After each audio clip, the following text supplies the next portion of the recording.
Okay, hello, Oakland ethicists. This is the video for your final exam, and unfortunately, it's actually take two of this video. So, um, let's see if I can't get back into the swing of things. There are a few things that you should be old hat with. First off, I'm not trying to fool you, but this material and this material, well, it's tricky, it's subtle, it requires critical thought, inquiry, interpretation, all skills that you should have been developing all semester. So consider these questions carefully, read them over, think about what I'm looking for in the way of a response. If this video doesn't answer it and the question itself doesn't answer it, send me an email and I'll be sure to get back to you and help you interpret what's expected of you from these questions. These are longer answer questions and require a minimum, I should start underlining the word minimum, of 2 paragraphs for response each.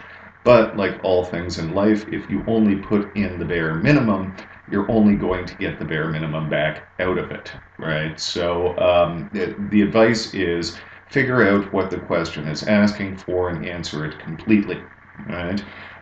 These answers will be graded out of 5 points each for a total of 30 points, and this should give you another indication of what's expected. Since this is the case, and since this is the point value and the percentage value of these questions, essentially each one of these 6 questions are worth 5% of your final grade. That's a good way to think about it, and that's the kind of weight that you should be giving them. So, what we have here are 3 questions for Nietzsche and 3 questions for Sartre, and all of the Nietzsche questions, at least, isolate a passage from Beyond Good and Evil, which is your Nietzsche textbook. The first one relates to this passage on page 7. I quote the first sentence of it and actually ask you to sort of isolate the argument that's going on around this claim. So section 4 on the prejudices of the philosophers, it relies on everything that came before it. Right? So interpret and think through, read closely, make notes, and reflect on the claim that's being made here. So it reads, we do not object to a judgment just because it is false. This is probably what is strangest about our new language. The question is rather to what extent the judgment furthers life, preserves the species, perhaps even cultivates the species. And we are in principle inclined to claim that judgments that are the most false, along with synthetic a priori judgments, that's a knock at Kant, are the most indispensable to us, that man could not live without accepting logical fictions, without measuring reality by the purely invented world of the unconditional self-referential, without a continual falsification of the world by means of the number, that to give up false judgments would be to give up life, to deny life. Admitting untruth as a condition of life, that means to resist familiar values in a dangerous way. And philosophy that dares this has already placed itself beyond good and evil. That last sentence should give you an indication of the importance of this claim. So, largely, what this question is asking you is to distinguish between the kind of objection because it's a false judgment and Nietzsche's new criteria for evaluating judgments. Now, just to highlight and isolate this, I have another book. This is my portable Nietzsche, which is a handy one, and I'm going to quote you a short passage from the Twilight of the Idols, right? Just to help you wrap your mind around this. The same arguments going on here in Beyond Good and Evil. These 2 books were written very close to one another, so Nietzsche's making a lot of similar arguments. Now, in Twilight of the Idols, he is conducting a radical revaluation of values, right? Claiming that the values and judgments implicit to those values are essentially life-denying within our culture, and in fact, right, as the second sentence from the passage that I just read you claims, the question is rather to what extent the judgment furthers life, preserves the species, even cultivates the species. This argument relates to that argument, and here's just another little passage. Nietzsche's claimed that from Socrates on, the judgment about life that's been the nucleus of philosophy is that life is no good. He claims, the consensus of the sages, I've comprehended even more clearly, proves least of all that they were right in what they agreed on. It shows rather that they themselves, these wisest men, agreed in some physiological respect, and hence adopted the same negative attitude to life, had to adopt. Judgments of value concerning life, for it or against it, can in the end never be true. They have value only as symptoms. They are worthy of consideration only as symptoms. In themselves, such judgments are stupidities. One must by all means stretch out one's fingers and make an attempt to grasp this amazing finesse, that the value of life cannot be estimated, not by the living, for they are an interested party, even a bone of contention, and not judges, not by the dead, for a different reason. So what Nietzsche's pointing out, right, in Beyond Good and Evil, and illustrated by that passage that I just read you from the first section of Twilight of the Idols, well, what's going on here is that judgments are judgments. They're neither true nor false. Right? Here's an example. I don't like pickles. Does that mean pickles are bad in themselves? No, of course not. Right? It's a judgment. It's a statement of preference. It's a statement of taste, and not a true or false statement. I don't like pickles does not mean that pickles are evil. Right? So what Nietzsche is claiming here is that the standard that we should be applying to our judgments, our ethical judgments, the title of the book is Beyond Good and Evil, right, is one of health, right? One that would require us to affirm life rather than deny life, right? Moral judgments, by Nietzsche's estimation, are just like tools in our workshop, right?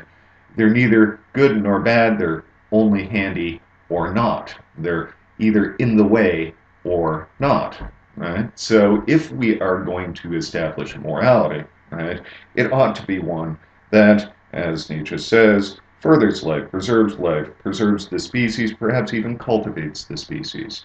This is the standard. It's a dispositional critique of ethics. So that's the argument that I'm asking you to engage with for the first question. Second question relates to section 19 on page 18 and 19 of Beyond Good and Evil in The Prejudices of the Philosophers. And again, it's sort of a knock at Kant, right?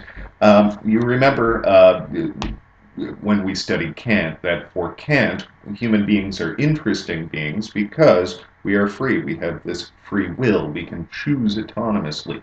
Reason can act on the will and occasion action, right? So the will, the free will, is treated to be something simple, something consistent, something all one thing. Well, Nietzsche wants to complicate this. So the question reads, in section 19 of Beyond Good and Evil, Nietzsche claims that the act of willing, as discussed in terms of the supposedly simple concept of free will, is, quote, something complicated, something that has unity only as a word. Page 18. Nietzsche then lays out a four-part treatment of the will. Discuss this treatment, examining all four parts, in terms of Nietzsche's criticism of the free will. So it's a four-part question. Right? So by Nietzsche's estimation, right, what free will is, well, it's got four parts. And if you look closely at my book here, I have all 4 points laid out and enumerated in the margins. Right? He starts, Let us say that in every act of willing, there's first of all a multiplicity of feelings, namely the feeling of the condition we're moving away from and the feeling of the condition we're moving towards. The feeling of this away and towards, and then the concomitant feeling in the muscles that without actually moving, arms and legs come into play out of a kind of habit, whenever we will.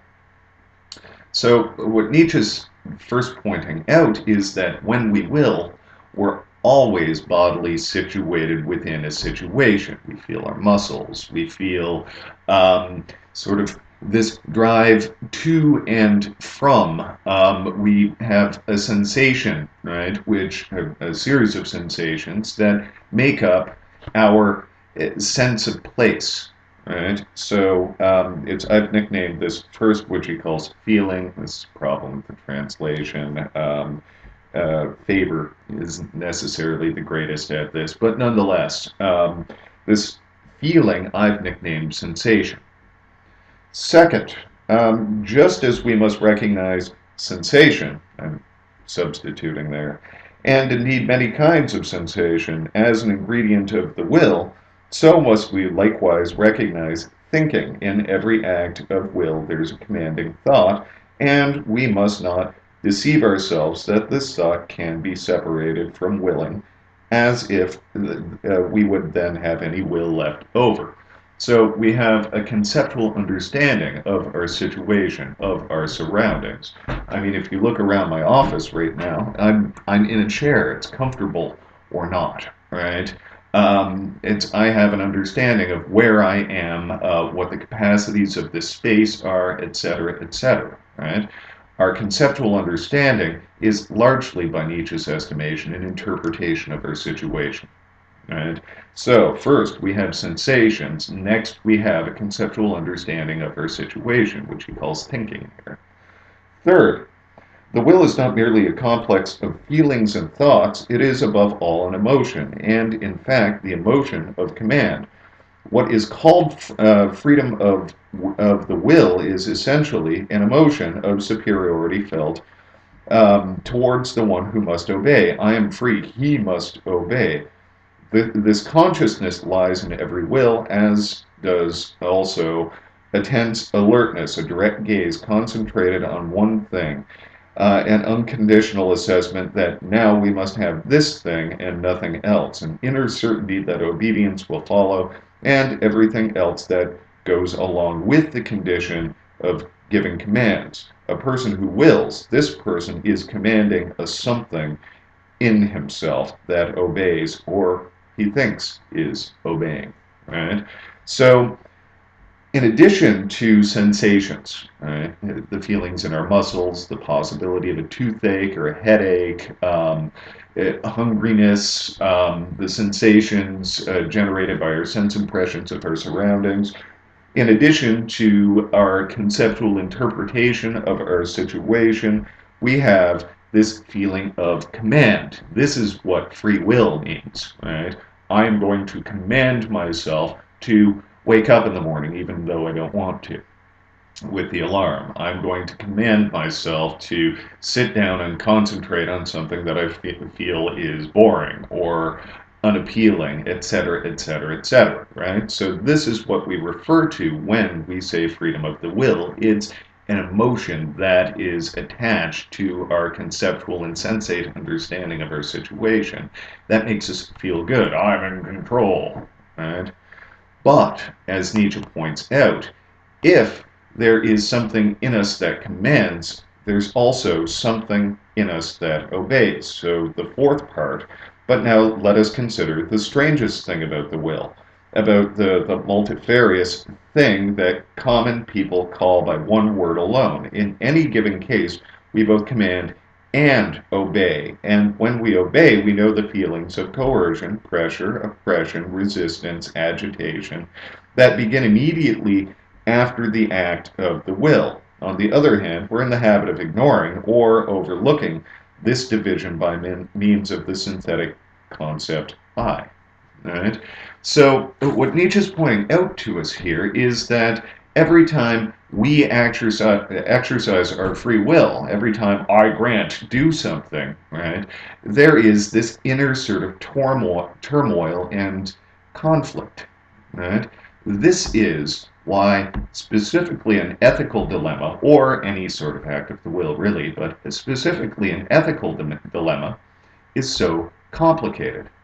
When we're engaged in a situation and when we have to make an ethical choice, right, it's not as though, right, we can remove ourselves from the situation and apply the categorical imperative, right?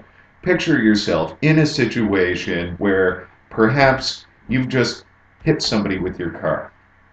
Do you have time to really remove yourself from that situation? Your heart's pounding, maybe you're a little bit sore because you've been slightly injured in the hit and that sort of thing. Certainly you're freaked out, you're shaking, pit of your stomach is turning and that sort of thing. You've got a conceptual understanding, oh my God, I just hit somebody with my car, right?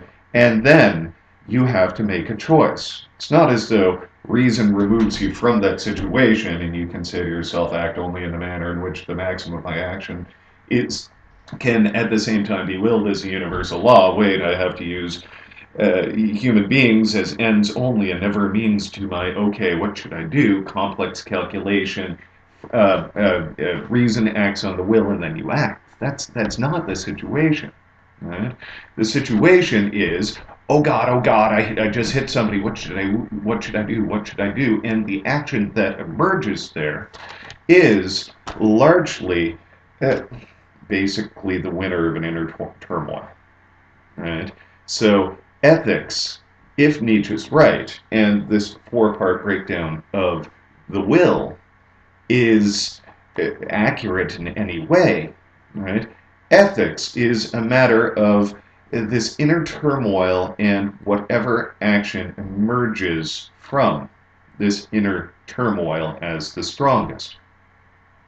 So what Nietzsche's claiming here is freedom of the will. Further down the page, he says, freedom of the will, that is the word for a complex, pleasurable condition experienced by the person willing, who commands and simultaneously identifies with the one who executes the command. As such, he can share in enjoying that triumph over resistance, while secretly judging that it was actually his will that overcame that resistance. Thus, the person willing adds to his pleasurable feeling as commander the pleasurable feelings of the successful executing instrument, the serviceable underwill or undersoul. Our body, after all, is nothing but a social structure of many souls, right? I am the effect, right? What is occurring here occurs in every well-structured, happy community where the ruling class identifies with the success of the community as a whole, right? So, in a sense, what we do, this is an interesting way to think of it in Nietzsche, when we exercise our free will, we kind of really root for what our team, right? We hope we're the kind of person who will act in an honorable and decent way in a car accident or something along those lines. But really, if there is an I, it's really something that we just root for and cheer for, kind of like we root for or cheer for our favorite hockey team, right?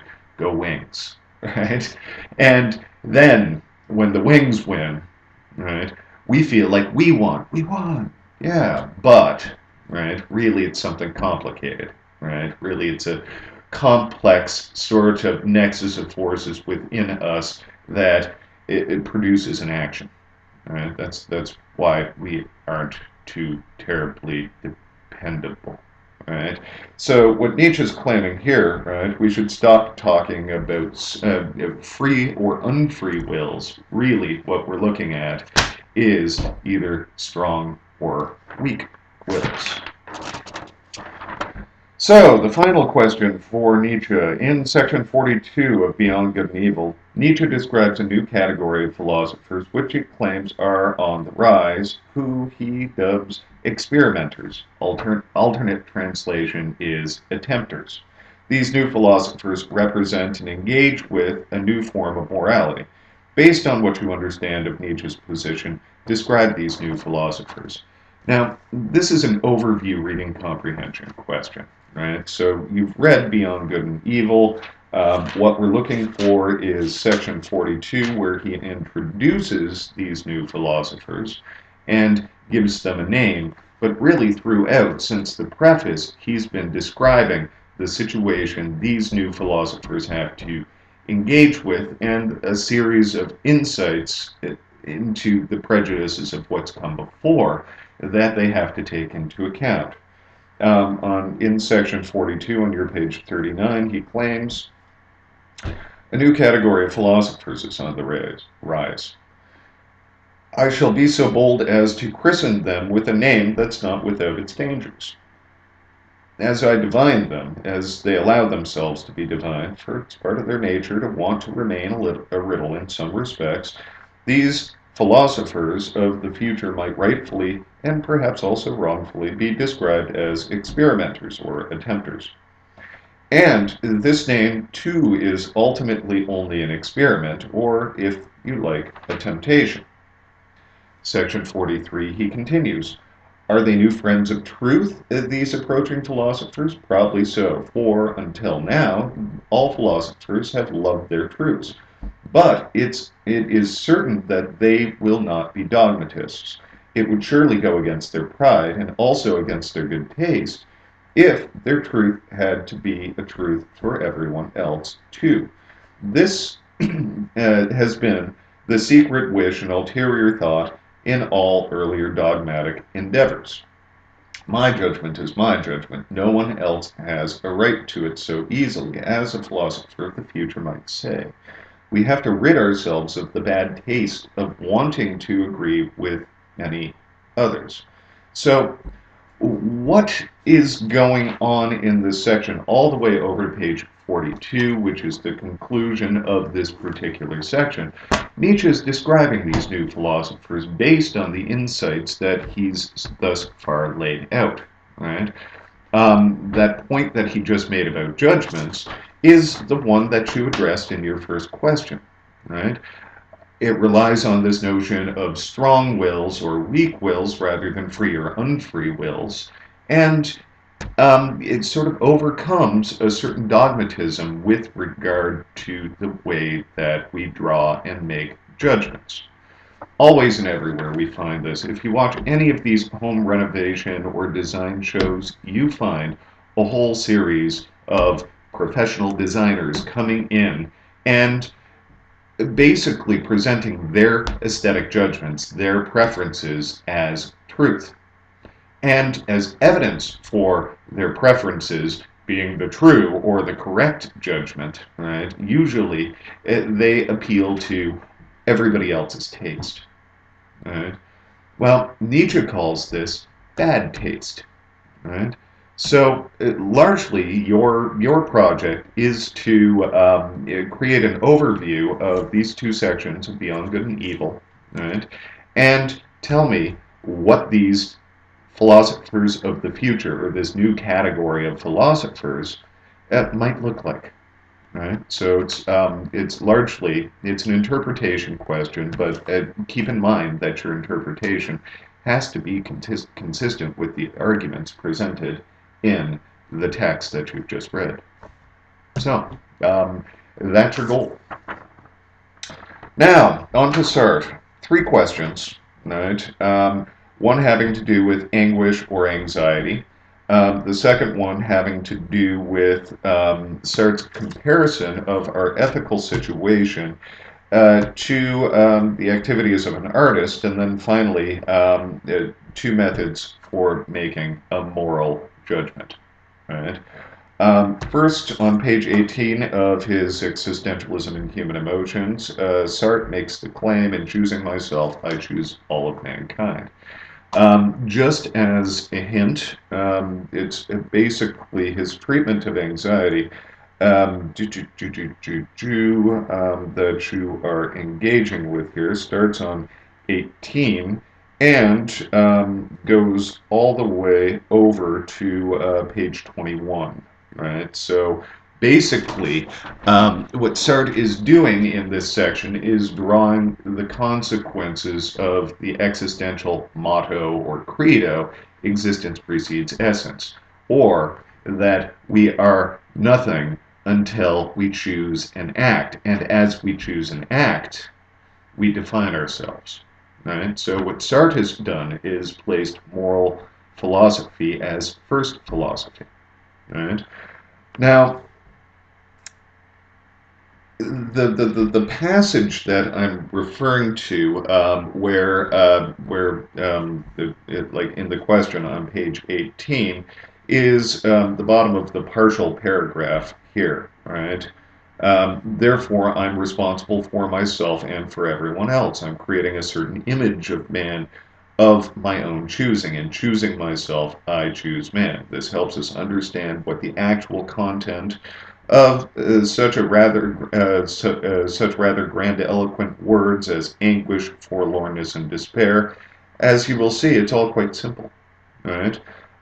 First, what is anguish? The existentialists say at once that man is anguish. What it means is this: the man who involves himself and who realizes that he is not only the person he chooses to be, but also a lawmaker who is at the same time choosing all of mankind as well as himself, cannot help escape the feeling of his total and deep responsibility.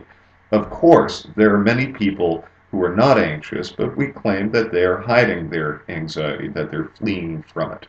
Right? So Sartre wants to claim, right, in the root claim that existence precedes essence, or that man defines himself through his actions. We are nothing, and then we only become something as we choose. Right? Humanity, what it is an expression of its freedom. As a result of this freedom, we are, in a sense, defining all of humanity at the same time as we define ourselves. Right? This should remind you a little bit of Kant, right? Because the reason, that moment of transition between the first formulation, act only in a manner, blah, blah, blah, and the second formulation, now I say that man, and in general every rational animal, is an end in himself. Why was Kant claiming that we are ends in ourselves? Well, because we can limit our actions and act morally, because, in a sense, we're free, rational creatures who can create universal law with each of our actions. There's something similar going on in Sartre here, but it's distinct. Right? It's not because we're so dang rational and can act autonomously according to Sartre. It's because of the basic structure of human existence. When we make a choice, since we're the beings who are different than tables and chairs and pieces of moss and rocks and such, right? We define ourselves through those choices. So in a sense, every time we make a choice, we are defining what human beings are. This is how we involve ourselves ethically, right? So over on page 20, Sartre claims, for every man everything happens as if all mankind has its eyes fixed on him and we're guiding itself by what he does. Every man ought to say to himself, am I really the kind of man who has the right to act in such a way that humanity might guide itself by my actions? And if he does not say this to himself, he's masking his anguish. Right? So what Sartre is claiming here, right, is simply that if existence precedes essence, humanity is nothing but what it makes of itself. But the offshoot of this is that each and every one of us, as we make a choice, define humanity. Right? So, in a sense, each and every one of us is responsible for all of humanity. Right? And this is why the claim about the man who involves himself, right? And realizes that he's not only the person he chooses to be, but also a lawmaker. Right? I once argued this in a paper. You guys maybe are too young to remember the Tiananmen Square massacre, but it was It was a big, ugly situation where students demanding an education were staging a peaceful protest, and in the Tiananmen Square, tanks were sent in to confront this protest. Right? Wonderful, heroic situation where students are standing in front of tanks who are trying to move around them. Right? So this is a squishy human being, right, in the face of tons of metal that's coming straight at them, and with such courage they're staring it down. Right? Now, unfortunately, right, these tanks rolled over a bunch of students. The interesting thing that happened there is that everybody in the world all of a sudden was implicated and could not help make a judgment about that situation. We are in a basic human situation concerned with the way that humanity is defining itself. That, according to Sartre, is the root of ethics. Right? We are trying to create and hold ourselves to standards, right? So our basic form of engagement with the world is ethical. So that's question one. So yeah, so basically here, interpret this claim, right, and relate it to anguish or anxiety as presented by Sartre. Question 5. On page 41 of his Existentialism and Human Emotions, Sartre addresses the objection, you're able to do anything no matter what, which amounts to a criticism of his position that there are no a priori values. So, in every ethical theory system that we've addressed so far, there's been some sort of value other than human created values that we refer to. Right? In Aristotle, it was teleology. Right? It was nature suggests a condition of flourishing for humanity, and we just have to conform to nature. Right? In Kant, reason suggests and dictates principles to us, which we then, as free beings, have to choose to follow. Now there's something sort of paradoxical going in there. Mill, right, uses pleasure and pain, our basic human drives that stem from the essence of humanity, in order to ground his ethic, right? That's utilitarianism. Maximize pleasure, minimize pain. Simple, right? But it assumes human beings to be a particular kind of creature, right? For Sartre, there's nothing we can refer to. We have to do it ourselves. Right? This is the consequence of forlornness. Right? So lots of people want to criticize existentialists for saying that if there are no a priori values, values that we can refer to in order to ground our action, right, anyone is able to do anything, no matter what. Right? So your project, and this is similar to the second question on Kant in the last exam, is to basically present this criticism in your own words. I just gave you the criticism, so. And then, how does Sartre, in responding to this criticism, compare ethics to art? And you will find, okay, 41. So over on 42, it's a rather longish 2 paragraphs where Sartre handles this, right? 42. Having said that, may I ask whether anyone has accused an artist who has painted a picture of not drawing his inspiration from rules set up a priori? Has anyone ever asked, what painting ought he to make? It's clearly understood that there's no definite painting to be made, and that the artist is engaged in the making of his painting, and that the painting to be made is precisely the painting he will have made. It's clearly understood that there are no a priori aesthetic values, but that there are values which appear subsequently in the coherence of the painting and correspondence between what the artist intended and the result. Right?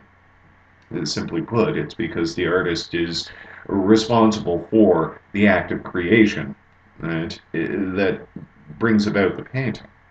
Nobody can tell what the painting of tomorrow will be like. The painting can be judged only after it has once been made.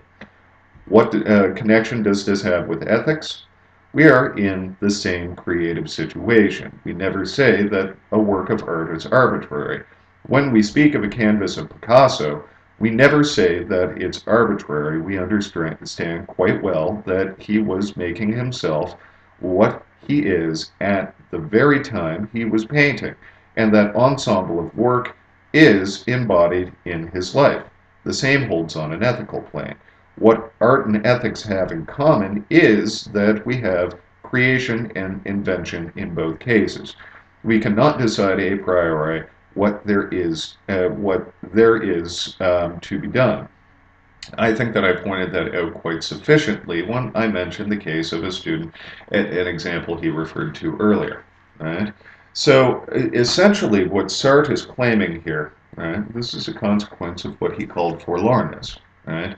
That largely, right, after we wrap our minds around that existence precedes essence, and we are freedom that is absolutely responsible for all of its actions, right?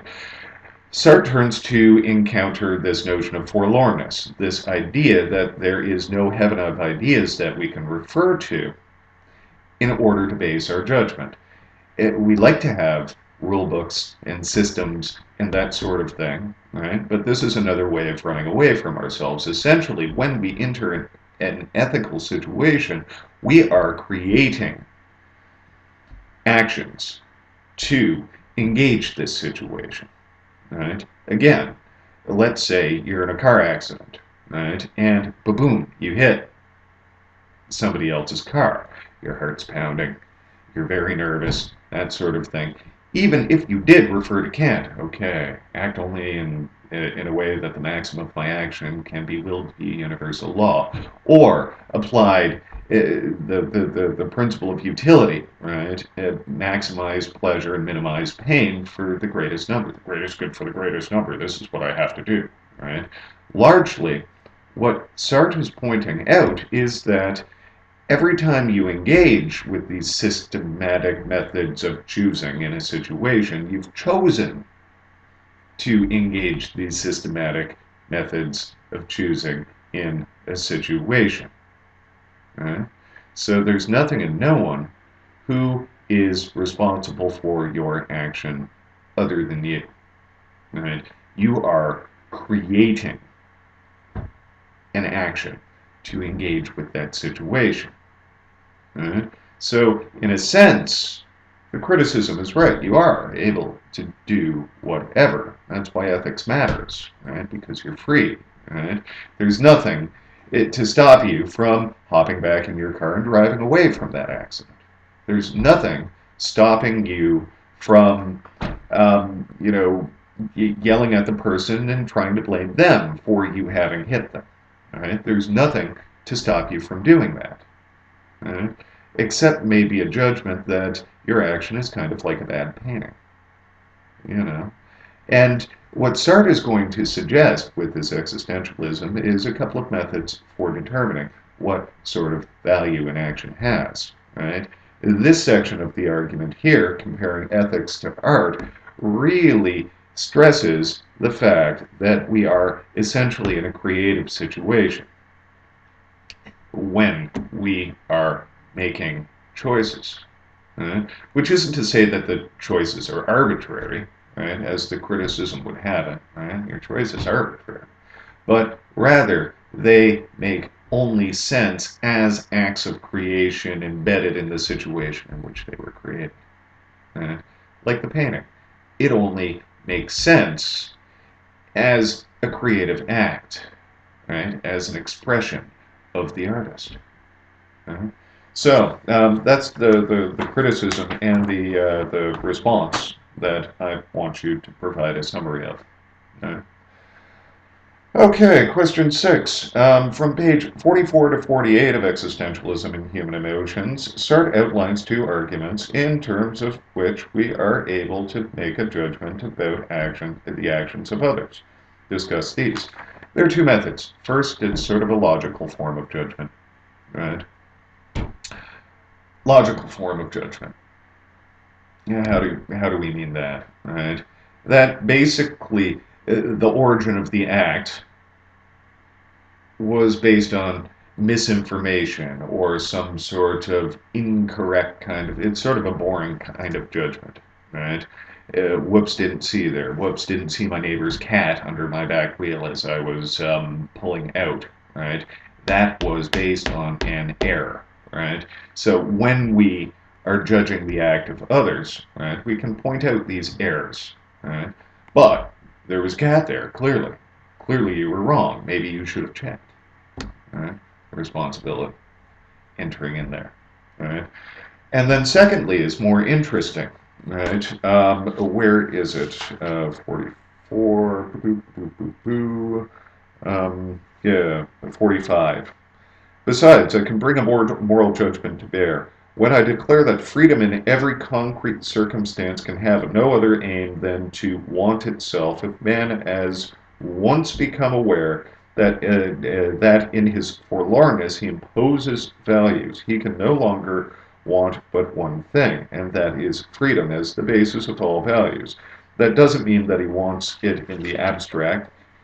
It means simply that the ultimate meaning of the acts of honest men is the quest for freedom as such.